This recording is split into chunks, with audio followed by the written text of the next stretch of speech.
Hey, this is Steve from HitItLonger.com, and if you were like me, you were glued to your seat on the sofa as you watched Phil Mickelson attempt to become the oldest major winner in history. 50 years old to win a major championship. What an incredible accomplishment. And as you know, I'm on a journey to hit it longer and straighter than ever before, all the way from tee to green, and so I could use some of the things from Phil Mickelson's round that Sunday to help me move my journey forward. And I think there's going to be a few great points in here that you can learn from as well, push your game forward. So right after this, let's take a look at what the average golfer can learn from Phil Mickelson's win in the PGA Championship. Everybody stay tuned.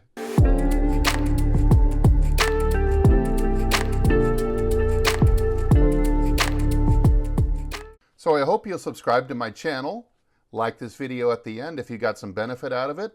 And of course, leave a comment down below, especially if you have any questions. So one of the big things we can learn from Phil, especially senior golfers, and I put myself in that category because I'm over 50 now, but I know there's a lot of you out there watching that are even older than I am.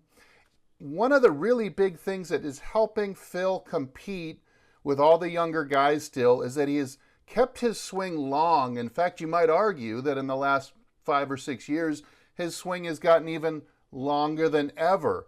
So you take a look at some of these tee shots he's hitting on Sunday, you can see he's way past parallel. Now that's, not necessary for the average golfer to get the most enjoyment out of the game, but certainly you can take it to heart that you shouldn't let your swing get short as you get older. You want to really keep working on the flexibility. Get one of my power coils if you need it. Those things really help you get your swing lengthened out. Same thing with the orange whip. But in general, keep your swing long. And if you've never had your swing long, well, don't wait any longer. Learn to make your swing much longer. Not just in the backswing, but also in the follow-through. I see so many people kind of cut off their follow-throughs, and it really hurts their overall distance.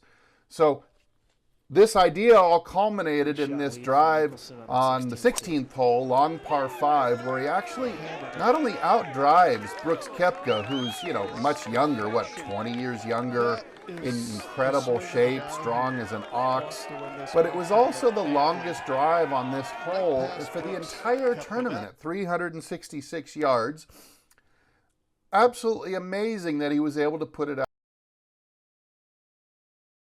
out there farther than anybody at 50 years old. Now this is due to keeping his club and ball speed high, maybe even in the top 20 percentile of all PGA Tour players, from just simply keeping his swing long. So it's a great lesson to all of us out there. So another thing we can learn from Phil Mickelson's round on Sunday, and I say this to my students all the time, ones who shoot in the 80s and 90s and even into the hundreds, and they're trying to get better, is the measure of a good golfer is not the quality of their good shots, but it's about turning, I say turning down the suck.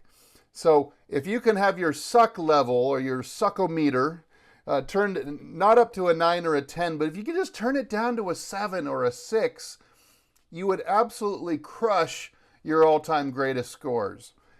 Now, how does Phil do that? Well, a couple things he does here. He doesn't hit his full driver. He's got this little, he used to call it a Frankenwood, or it's a 2-wood, something with a smaller head, a smaller length shaft, and he kind of just bunts it out there on holes where he doesn't have to have a ton of distance. He just needs to lay one out there and keep it out of trouble. So off the tee, Phil could be quite conservative, and even if you're distance challenged, if you get on a tight hole, and let's say you're a slicer, and you keep slicing it into the same house, backyard, the same hill, the same pond, and you keep taking penalty strokes, and it's your nemesis hole, well, why wouldn't you just hit a 7-iron off the tee and play it away from that trouble? Get past that trouble where you're not taking any penalty shots. The same thing, and here's Phil coming into a really difficult approach shot with lots of water and trouble. Notice that he steers it way away from the trouble. You should play the same way. It's like, play like you're protecting a big lead. You don't have to shoot for the flag. You don't even have to shoot for the green in some cases. If you've got trouble on one side of the green or out of bounds or something, it's perfectly fine to shoot it well away, even to the point of missing the green on the other side, because shooting in the 80s and 90s, there's a ton of margin for error to do things like this, to aim way to safety. It's going to be the blow-up holes that cost you your round. It's going to be the 7s and the 8s and the 9s. If you could play 18 holes with nothing more than a bogey on your card, no doubles, no triples, you would probably shatter your record, and you'd certainly have a lot more fun. All right, one more thing that I think we can all learn from Phil is, look how even a keel he was emotionally, but generally just very happy and positive. He never really let any shots, eat at him and gnaw at him. He just kind of left the shots in ancient history. But in general, he was smiling. He was doing the thumbs up on every hole as he walked up, but generally very pleasant, very, very happy. And that to me is the way that you play golf, is what are you out there for if you're going to make yourself miserable and struggle emotionally, dwelling on every bad shot you hit and letting it eat at you and causing your next shot to suck too. So instead, just go out there and be happy. It's a conscious decision. You don't have to let the bad shots, it's not that important. You don't have to let the bad shots eat away with you like that. I think that's something we can all learn from. Hey, thanks again for watching.